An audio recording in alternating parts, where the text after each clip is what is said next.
नमस्कार, मैं हूं राजन झा और आज बात होगी हिंदुत्व पर।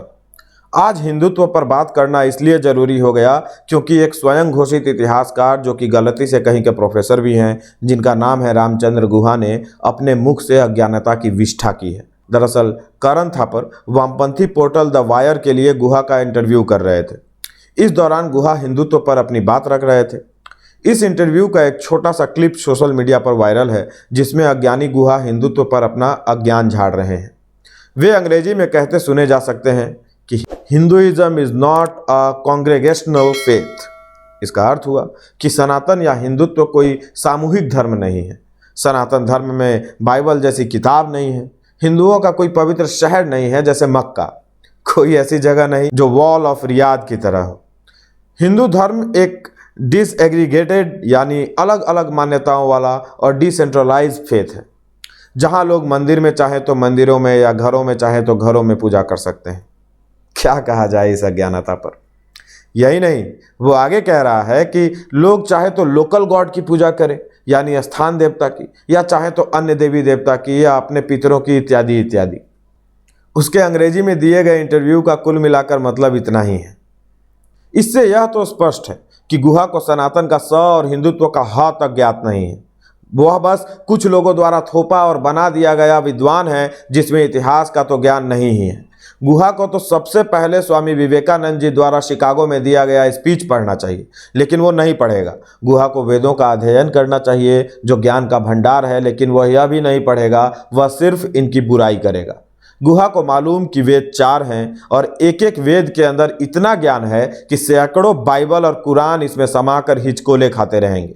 वेदों के बाद ज्ञान से भरे 13 मुख्य और कुल 108 उपनिषद हैं। उदाहरण के लिए ईशावास्य उपनिषद, केन उपनिषद, कठ उपनिषद इत्यादि। वेदों के ज्ञान को आम लोग भी समझ सके, इसके लिए लिखे गए स्मृति ग्रंथ। ऋषियों ने वेदों के ज्ञान की अपने अपने जानकारी और विचार अनुसार व्याख्या की, जो स्मृति ग्रंथ कहलाए, जैसे मनुस्मृति इत्यादि। स्मृतियां कुल 18 हैं।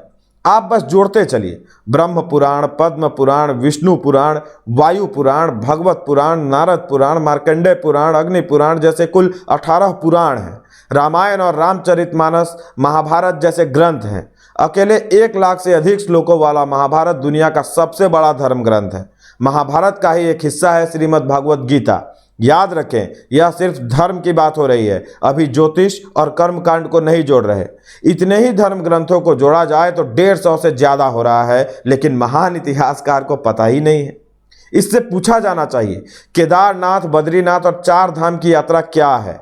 अमरेश्वर महादेव की अमरनाथ गुफा तीर्थ नहीं है। 12 ज्योतिर्लिंग और 51 बड़े शक्तिपीठ जहां माता सती के शरीर के टुकड़े गिरे थे, वो क्या है? एक तो पाकिस्तान में है, नहीं पता गुहा को। काशी तीर्थ नहीं है। अरे प्रयागराज का तो दूसरा नाम ही तीर्थराज है। मैंने तो वह पूरा इंटरव्यू नहीं देखा, नहीं पता लगता कि वह यह भी कह रहा है, अपने उसकी एक साथी इतिहासकार है उसकी तरह, कि महाभारत की लड़ाई मुगलों ने पृथ्वीराज चौहान के वजह से शुरू की थी। इतिहासकार रोमेला थापर वो सकती हैं, जब वह कह सकती हैं कि अशोक से प्रेरित होकर युधिष्ठिर अपना सिंहासन त्यागना चाहते थे, तो कौन सी बड़ी बात है? इनका कोई ठिकाना नहीं, ये कुछ भी कह सकते हैं। अब आते हैं पूजा पद्धति पर। इस चूतिए ने आज तक किसी यज्ञ या बड़े अनुष्ठान को देखा ही नहीं। इसे पता ही नहीं है कि पूजा पद्धति के जिन तरीकों का उदाहरण देकर वह हिंदुत्व को नीचा दिखा रहा है, वही इसकी सुंदरता है। किसी तरह का दबाव नहीं। आप चाहें तो मंदिर में भगवान के सामने सिर झुका लीजिए और ना चाहें तो घर के अंदर। इससे पूछा जाना चाहिए कि मंदिर जाकर श्री कृष्ण की पूजा करने वाला व्यक्ति घर में भी श्री कृष्ण की ही पूजा करता है, तो यह विखंडन कैसे हुआ? इस नीच को बताया जाना चाहिए कि कोई एक लोटा जल चढ़ाकर शिव की उपासना कर रहा है, तो कोई फूल और बेलपत्र से, कोई दूध से, तो कोई अन्य चीज़ों से। किसी के पास कोई सामग्री नहीं है तो वह पंचाक्षर नमः शिवाय पढ़कर ही शिव की उपासना कर रहा है। तो बहुत से लोग ऐसे हैं जो सभी सामग्री जुटाए हुए हैं। इसमें विशेषता यह है कि सभी अपने अपने पसंद और तरीके से पूजा भगवान शिव की ही कर रहे हैं, पूजा राम या कृष्ण की ही कर रहे हैं। देवता वही हैं। हिंदू धर्म की सुंदरता है कि पिता का इष्ट देवता शिव है तो बेटे का बजरंग बली हो सकते हैं। घर की महिलाएं मां आदिशक्ति को अपना इष्ट मान सकती हैं और इससे सभी स्वीकार करते हैं। कोई भेदभाव नहीं, किसी को किसी के इष्ट से कोई आपत्ति नहीं। कोई किसी को नीचा नहीं दिखाता। ऐसा नहीं है कि घर के मंदिर में लोग अपने अपने इष्ट की पूजा करके चले आते हैं। घर में एक व्यक्ति यदि पूजा कर रहा है तो वह सिर्फ अपने इष्ट को भोग लगाकर उठ जाता है, ऐसा नहीं है, या सिर्फ उसी को दिया दिखाता है, ऐसा भी नहीं है। सभी देवी देवताओं की सामूहिक पूजा होती है। पूजा स्थल पर जितने भी देवी देवता हैं उन सभी की पूजा एक समान ढंग से होती है। सभी को भोग लगता है, सभी को दिया दिखाया जाता है, सभी के सामने में नतमस्तक हुआ जाता है। लेकिन गुहा को यह जानकारी नहीं है। गुहा को बताए कोई कि जो लोग अयोध्या में मंदिर वहीं बनाएंगे का नारा लगाते थे ना, वही अयोध्या तो झांकी है, काशी मथुरा बाकी है का नारा लगाते हैं। यह किसी पार्टी का नारा नहीं है, यह लाखों वर्षों पुरानी सनातन संस्कृति के मानने वालों का नारा है। किसी राजनीतिक पार्टी ने इस नारे का समर्थन कर दिया तो नारा और मूवमेंट उनका हो गया।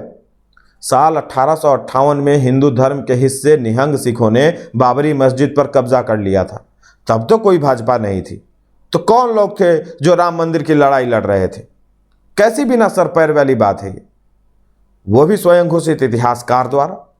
तुम अपने नाम के आगे लिखवाओ क्रिश्चियन या इस्लामिक स्कॉलर और हिंदुओं को लेकर अपना ज्ञान रख लो अपने, हाँ, उसी जगह पे जहाँ समझ रहे हो। रह गई बात हिंदू धर्म के व्याख्या की, तो इसके लिए मुझसे निवेदन करो, समझाऊंगा हिंदू धर्म क्या है, सारी भ्रांतियां दूर हो जाएंगी।